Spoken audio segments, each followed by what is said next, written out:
Hello दोस्तों, welcome my YouTube channel. दोस्तों, आज आपके लेकर आए हैं यूपी ट्रिपल एस सी के किसी भी एग्ज़ाम के लिए जिसमें कंप्यूटर आता है। आपके लिए सेशन बहुत इंपॉर्टेंट होगा। तो आने वाला जो एग्ज़ाम है आप सबका AGTA, ठीक है, ये एग्ज़ाम लगा है। और आगामी एग्ज़ाम लेखपाल हो गया, ठीक है, जूनियर असिस्टेंट हो गया, इन सब के लिए बहुत इंपॉर्टेंट होगा। वीडियो हो गया, VPO हो गया, ठीक है, सबके लिए इम्पोर्टेंट है। तो आप सब पूरे सेशन में बने रहें और आप सबसे रिक्वेस्ट है कि चैनल को सब्सक्राइब और अपने मित्रों के साथ वीडियो को साझा ज़रूर करें, ठीक है। तो चलते हैं। और सेशन को स्टार्ट करने से पहले छोटा सा जानकारी बता दें कि यदि आप UP GK और कंप्यूटर के नोट्स चाहते हैं तो चैनल के होम पेज पर जाएंगे, वहाँ पर कॉन्टैक्ट नंबर होगा, आप वहाँ से संपर्क कर सकते हैं। और जो नोट्स होगा एकदम फुल डिटेल में नोट्स होगा, जैसे आयोग क्वेश्चन पूछ रहा है, ठीक है।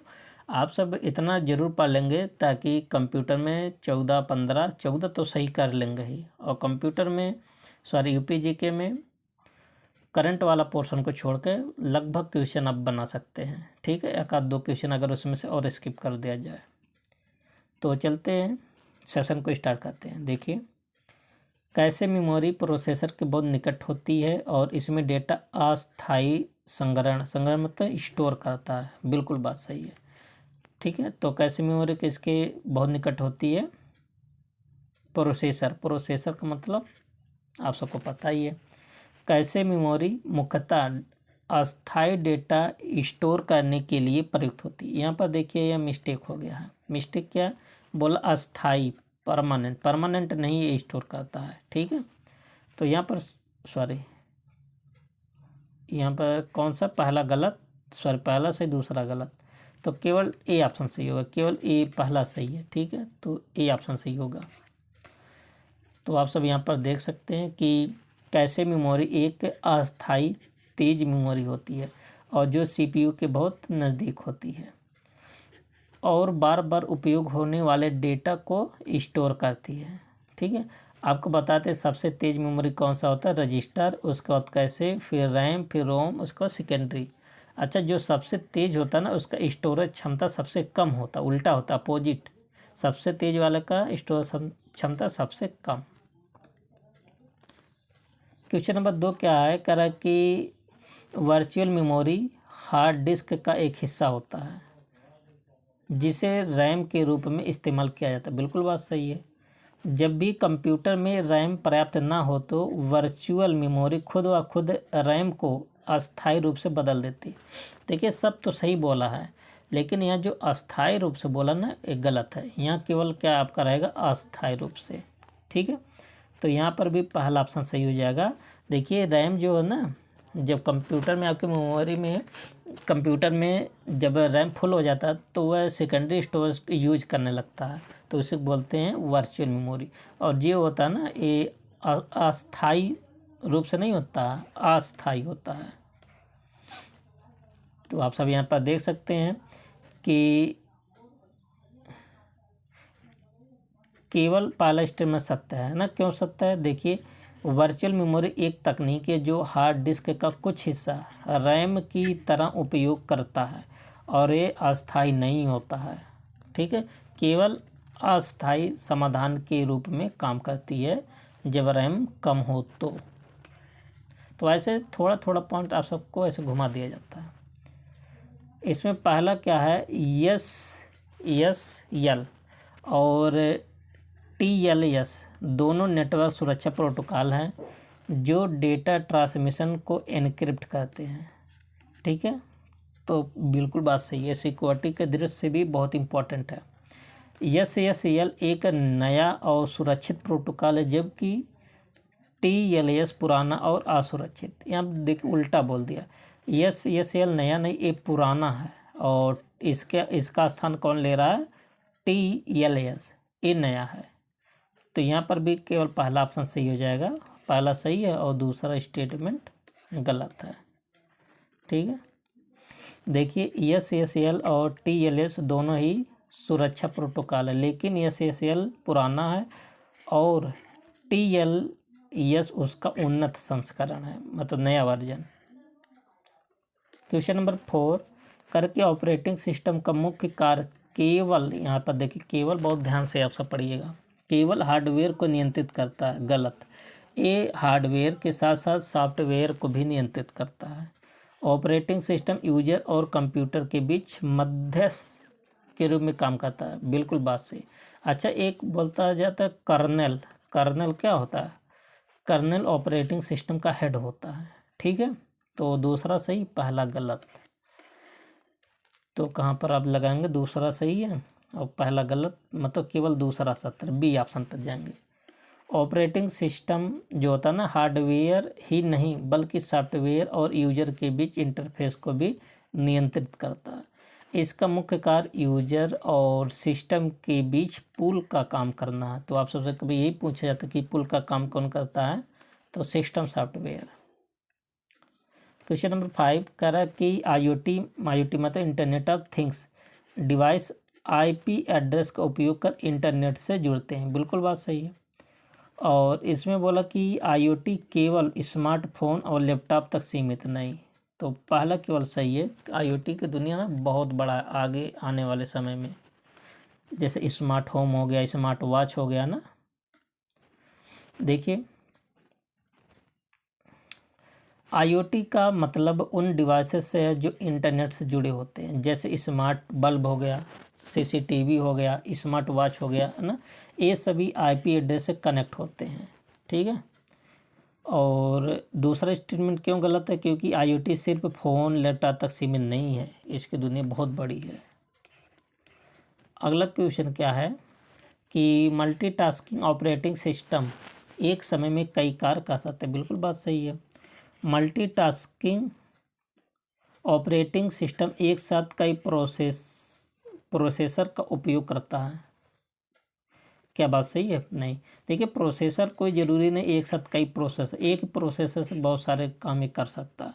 केवल सी सही होगा, मतलब पहला सही और दूसरा गलत है।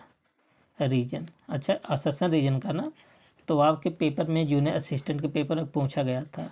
ठीक है, तो असेसन रीजन आप सब पढ़ते रहें। अगर पेपर के टाइम जूनियर असिस्टेंट लगभग 100 से ज़्यादा सेशन करवाते, उसे आप देखेंगे ना तो आराम से कर लिए होंगे।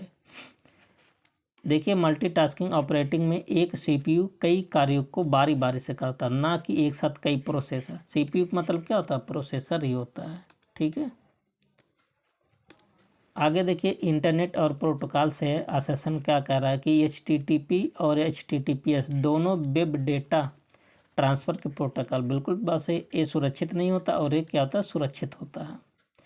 HTTPS में SSL और TLS एन्क्रिप्शन का उपयोग करता है। बिल्कुल बात सही है। इसी के कारण तो ये सुरक्षित प्रोटोकॉल बन जाते हैं। तो पहला स्टेटमेंट सही हो जाएगा। आप सबको बताए थे ये वाला पुराना है और TLS नया संस्करण है। ठीक है, अभी ऊपर आप सब पढ़े थे, तो अब गलत थोड़ी नहीं होना चाहिए। आगे क्या है? नेक्स्ट क्वेश्चन ईमेल से है, असेसन रीजन बनाया गया है। देखिए, POP3 प्रोटोकॉल ईमेल डाउनलोड कर लेता है और सर्वर से डिलीट कर देता है। बिल्कुल बात सही है। कारण कि POP3 वेब मेल सेवाओं में सर्वर पर मेल को सुरक्षित रखने के लिए उपयोग किया जाता है। देखिए, ये सर्वर पर सुरक्षित थोड़ी नहीं करता है, ये सर्वर से डिलीट कर देता है डाउनलोड करके। सुरक्षित करने का काम कौन करता है? IMAP। ठीक है, तो रीजन तो गलत है, असेसन सही है, तो पहला सी वाला ऑप्शन हो जाएगा। ठीक है। देखिए, इसीलिए कहते हैं ना आप सब डिटेल में पढ़िए। जब डिटेल में पढ़ेंगे, है ना, स्टेटमेंट में पढ़ेंगे डिटेल में, तब जाके ये सब असेसन रीजन वाला कर पाएंगे, नहीं तो कहेंगे बहुत कठिन था। जो आपके पेपर में आता है जूनियर असिस्टेंट वाले में बहुत आसान था, एक ही क्वेश्चन था शायद।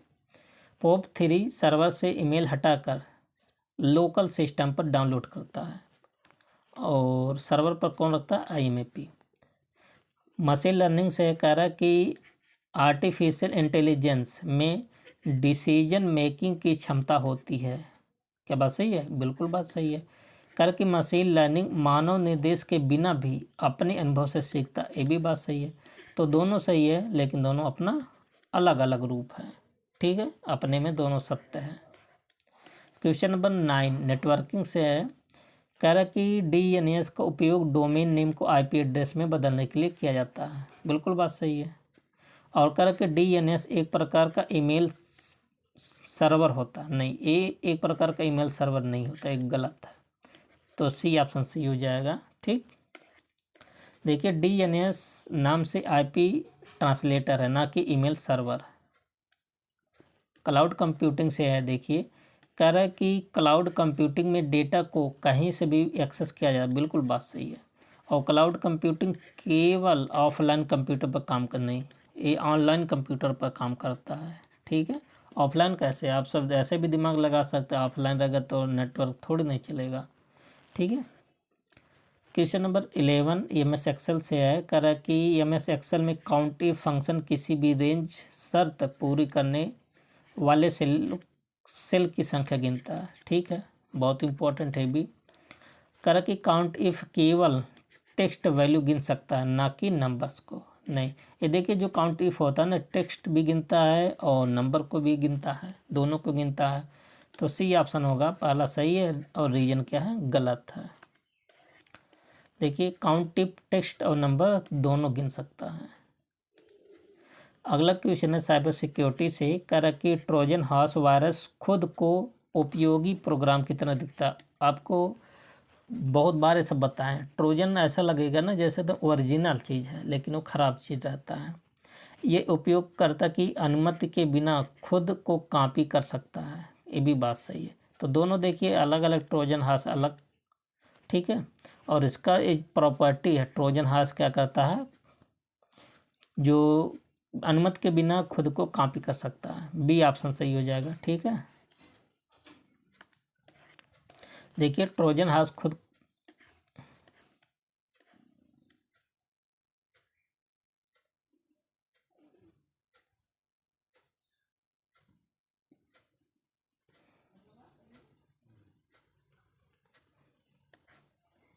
देखिए यहाँ पर थोड़ा मिस्टेक हो गया। ट्रोजन हॉर्स वायरस खुद को उपयोगी, ये तो बात सही है। देखिए एक होता वार्म, ठीक है, वार्म जो होता है ना खुद की प्रतिलिपि बनाता है, कॉपी करता है। ठीक है, जबकि ये जो ट्रोजन होता है ना खुद की कॉपी नहीं बनाता है। ठीक है, तो यहाँ कॉपी बनाने की बात आती है, इसलिए ये गलत है। तो केवल असर्शन सही होगा, जो कि कौन सा, सी ऑप्शन पे, यहाँ मिस्टेक कर दिया गया। ठीक है, आगे क्या है, क्वेश्चन नंबर 13 कह रहा कि IoT डिवाइस सेंसर और नेटवर्क से जुड़े होते हैं, बिल्कुल बात सही है। IoT डिवाइस बिना किसी नेटवर्क के स्वतः निर्णय ले सकते। देखिए IoT डिवाइस क्या होता है, इंटरनेट पर आधारित है, तो इसमें नेटवर्क की तो ज़रूरत रहेगा ही। तो ऐसे भी रीजन गलत हो गया। ठीक है, जब रीजन गलत हो जाएगा तो कौन सा ऑप्शन बन जाएगा, सी वाला। ठीक है, देखिए IoT नेटवर्क पर निर्भर करता है, बिना नेटवर्क के निर्णय नहीं लेता। आप सभी जो यूट्यूब देख रहे हैं, वीडियो देख रहे हैं ना, तो किससे नेटवर्क चाहिए, नेटवर्क नहीं होता तो आप सब वीडियो भी नहीं देख पाते हैं। कह रहा कि तीसरी पीढ़ी के कंप्यूटर में IC मतलब इंटीग्रेटेड सर्किट का उपयोग हुआ था। क्या बात सही है, बिल्कुल बात सही, तीसरी जनरेशन में आता। पहले में क्या था, पहली जनरेशन में जो बड़े बड़े वैक्यूम ट्यूब थे, दूसरे में क्या आया था, ट्रांजिस्टर आया था, तीसरे में IC आया। IC की वजह से कंप्यूटर अधिक धीमे और भारी हो गए। ये देखिए गलत बोला, IC की वजह से कंप्यूटर और तेज हो गए थे और हल्का हो गया था। ठीक है, तो सी आपका सही, क्योंकि ये छोटे होते थे, जो छोटे होते थे तो इस बहुत तेज़ काम करते थे, जो काम करते थे। तो जैसे आप सबका कंप्यूटर है ना, देखिए कितना छोटा हो गया ना। तो पहले के ज़माने का जो फर्स्ट जनरेशन का कंप्यूटर था वो बहुत बड़ा बड़ा कंप्यूटर होता था। पेजिंग तकनीकी का उपयोग मेमोरी फ्रेगमेंटेशन को कम करने के लिए किया जाता है, सही है। और पेजिंग में पूरा प्रोसेसर एक ही कंटिन्यूस ब्लॉक में लोड किया जाता है, नहीं, एक ही में नहीं होता है। ठीक है, तो यहाँ पर भी कौन सा ऑप्शन बन जाएगा, सी ऑप्शन बन जाएगा। आप सब यहाँ पर देख सकते हैं, पेजिंग में प्रोसेस को छोटे छोटे पेज में विभाजित किया जाता है। एक कीवर्ड बहुत बार पूछा जाता है, जिससे वह अलग अलग स्थानों पर स्टोर हो सकता है और एक्सटर्नल फ्रेगमेंटेशन से बचा जा सकता है। ठीक है, अलग अलग स्थानों पर लोड होता है, ना कि एक ही। अगला क्वेश्चन है कि TCP प्रोटोकॉल कनेक्शन ओरिएंटेड सेवा प्रदान करता है, बिल्कुल बात सही। एक होता है UDP, एक कनेक्शन लेस होता है। TCP नेटवर्क की फिजिकल लेयर पर काम करता है, नहीं, TCP फिजिकल लेयर पर थोड़ी ना काम करता है, ट्रांसपोर्ट लेयर पर काम करता है। एक गलत है, तो सी ऑप्शन सही हो जाएगा। आप सबको OSI लेयर पढ़ाएं, आप सब प्लेलिस्ट में जाएंगे ना, वहाँ पर देखेंगे सब, मतलब टॉपिक वाइज सब क्लास करवा देंगे लगभग क्लास, जो हार्ड लेवल का था। ठीक है, देखिए TCP एक रिलायबल कनेक्शन ओरिएंटेड प्रोटोकॉल होता है, लेकिन ये ट्रांसपोर्ट लेयर पर काम करता है। UDP भी किस लेयर पर काम करता है? ट्रांसपोर्ट लेयर पर, और ट्रांसपोर्ट लेयर को OSI का हार्ट बोलते हैं। ठीक है,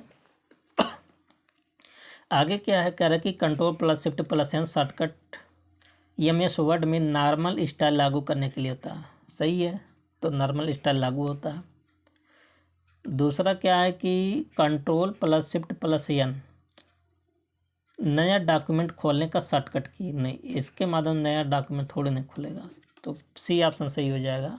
तो देखिए यहाँ पर control plus shift plus N से नॉर्मल स्टाइल लागू होता है। ठीक है, क्योंकि नया अगर आपको डॉक्यूमेंट खोलना तो किसका यूज करते हैं? कंट्रोल प्लस एन से, और कंट्रोल प्लस सी से कॉपी, कंट्रोल प्लस पी से पेस्ट, और कंट्रोल प्लस 1 से क्या होता है? 1 लाइन स्पेसिंग, कंट्रोल प्लस 2 से 2 लाइन स्पेसिंग, कंट्रोल प्लस 5 से 1.5 इंच लाइन स्पेसिंग। अगला क्वेश्चन कह रहा है कि वार्म वायरस बिना किसी बाहरी सहायता से स्वयं को कॉपी करता है। बिल्कुल बात सही है, अभी आपको वार्म के बारे में बताए थे। वार्म वायरस केवल बूट सेक्टर में मौजूद रहते हैं और सिस्टम फाइल को प्रभावित नहीं करते हैं, ये गलत है। अच्छा भाई, अच्छा आप बताइए, अगर कहीं भी रहेगा तो भला प्रभावित नहीं करेगा? ऐसा हो सकता है क्या? वायरस का काम ही डैमेज कर देना फाइल को। ठीक है, देखिए वार्म में खुद को कॉपी करता है, ठीक है, लेकिन ये केवल बूट सेक्टर तक सीमित नहीं है, ये नेटवर्क और सिस्टम फाइल को भी प्रभावित कर सकता है। क्लाउड कंप्यूटिंग से है, कर कि प्राइवेट क्लाउड केवल एक संस्था के लिए होता है और अधिक नियंत्रण प्रदान करता है। बिल्कुल बात सही, इसलिए तो इसका प्राइवेट नाम है। पब्लिक क्लाउड में सुरक्षा और गोपनीयता पूरी तरह से प्राइवेट क्लाउड से बेहतर होती है। नहीं, अब जानते हैं पब्लिक है तो पब्लिक में जो सुरक्षा की दृष्टि से थोड़ा कम होता है, प्राइवेट चीज़ें ज़्यादा सिक्योर मानी जाती है, तो सी ऑप्शन सही हो जाएगा। ठीक है, देखिए प्राइवेट क्लाउड अधिक सिक्योर होता है और संस्था द्वारा नियंत्रित होता है, केवल एक ही लोग के हाथ में होता है। ठीक है, जबकि पब्लिक क्लाउड में डेटा सुरक्षा और गोपनीयता कम होती है। करा कि फिशिंग हमले में यूजर को नकली वेबसाइट या ईमेल के जरिए धोखा दिया जाता है। बिल्कुल बात सही है, आप सबको लिंक भेजा जाएगा कि आप इस पर लिंक पे क्लिक कीजिए और 1000 का इनाम जीतिए, ऐसे आता है ना व्हाट्सएप पर, ये सब पर क्लिक गलती से भी मत करना। कह कि फिशिंग तकनीकी आमतौर पर इनक्रिप्टेड वेबसाइटों का प्रयोग करती है। नहीं, ये गलत है। ठीक है, तो सी ऑप्शन सही हो जाएगा। देखिए असैसन सही है, लेकिन फिशिंग हमले आमतौर पर नकली व असुरक्षित वेबसाइट होते हैं, ना कि SSL इनक्रिप्टेड साइटों से, नकली होता है। ठीक है, अगला क्वेश्चन पोर्ट नंबर से कह रहा है कि HTTPS प्रोटोकॉल के लिए डिफ़ॉल्ट पोर्ट नंबर 443 होता है। बिल्कुल बात सही है। ठीक है, और HTTP और HTTPS दोनों पोर्ट नंबर 80 का प्रयोग करते हैं। देखिए अभी इसका बताएं 443, तो दोनों थोड़ी नहीं होगा, HTTP 80 का प्रयोग करता है जबकि HTTPS 443, तो रीजन गलत, असैसन सही, सी ऑप्शन पर हो जाएगा सही। आप सबको एक क्लास केवल इसका ही बताएं पोर्ट नंबर का, आप सब इसको देख लीजिए, फिर एक क्वेश्चन गलत नहीं होगा। ठीक है, देखिए HTTP का पोर्ट नंबर कितना है? 80, और HTTPS का पोर्ट नंबर कितना होता है? 443। मेमोरी से क्वेश्चन है, कर कि रैम वोलाटाइल मेमोरी होता है जबकि रोम नॉन वोलाटाइल। बिल्कुल बात सही है, रोम में डेटा कंप्यूटर बंद होने पर भी नष्ट नहीं होता है, भी बात सही है। देखिए रोम जो होता है ना अस्थाई होता है, इसमें डाटा बना रहता है, अगर बिजली नहीं है तब भी, अगर है तब काम करता है। ठीक है, इसलिए यहाँ पर पहला ऑप्शन सही हो जाएगा, उससे संबंधित भी है। उसको क्यों नॉन वोलेटाइल बोला गया? क्योंकि डाटा इसमें से नष्ट नहीं होता। ठीक है, EMS एक्सेल से है, देखिए कर कि वी लुकअप फंक्शन एक्सेल में वर्टिकल डेटा को सर्च करता है। बिल्कुल बात सही है, और एच लुकअप फंक्शन एक्सेल में टेबल की पंक्ति में खोजता है, ये भी बात सही है। ठीक है, और दोनों अच्छा अपने हिसाब से सही है, लेकिन दोनों अलग अलग चीज़ है। ए वी लुकअप अलग चीज़ होता है और ए एच लुकअप अलग, है ना, तो बी ऑप्शन सही हो जाएगा। और एक होता है यक्स लुकअप। यक्स लुकअप क्या करता है, ये दोनों में खोजता है, हॉरिजॉन्टल और वर्टिकल दोनों में। ठीक है, यहाँ पर टिक गलत लगा है। ठीक है, कौन सा ऑप्शन सही होगा, बी ऑप्शन, यहाँ आप सब कर लीजिएगा, बी ऑप्शन सही है, ये भी मिस्टेक है। आगे क्या है कि नंबर सिस्टम से कर बाइनरी नंबर प्रणाली बेस 2 सिस्टम पर आते हैं। बिल्कुल बात सही, एक होता है 0, एक होता है 1। बाइनरी नंबर में केवल 0, 1, 2 अंक का प्रयोग करता है। देखिए 1 केवल 0 और 1 होता है, 2 इसमें नहीं होता, तो सी ऑप्शन सही हो जाएगा। बाइनरी नंबर में केवल 0 होता है और 1 होता है। ठीक है,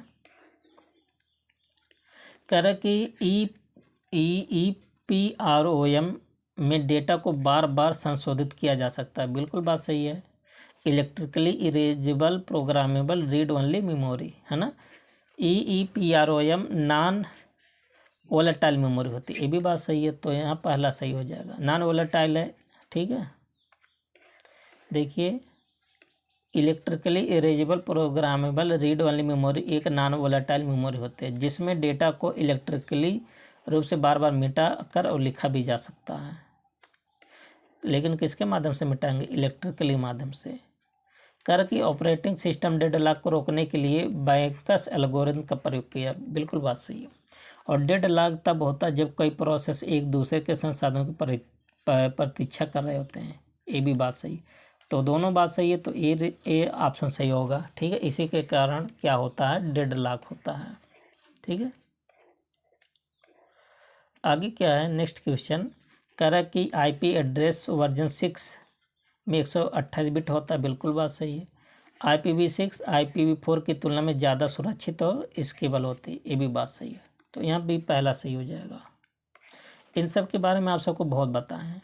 IPv4 मतलब इंटरनेट प्रोटोकॉल वर्जन 6 में 128 बिट और IPv6 में कितना बिट यूज होता है, 32 बिट।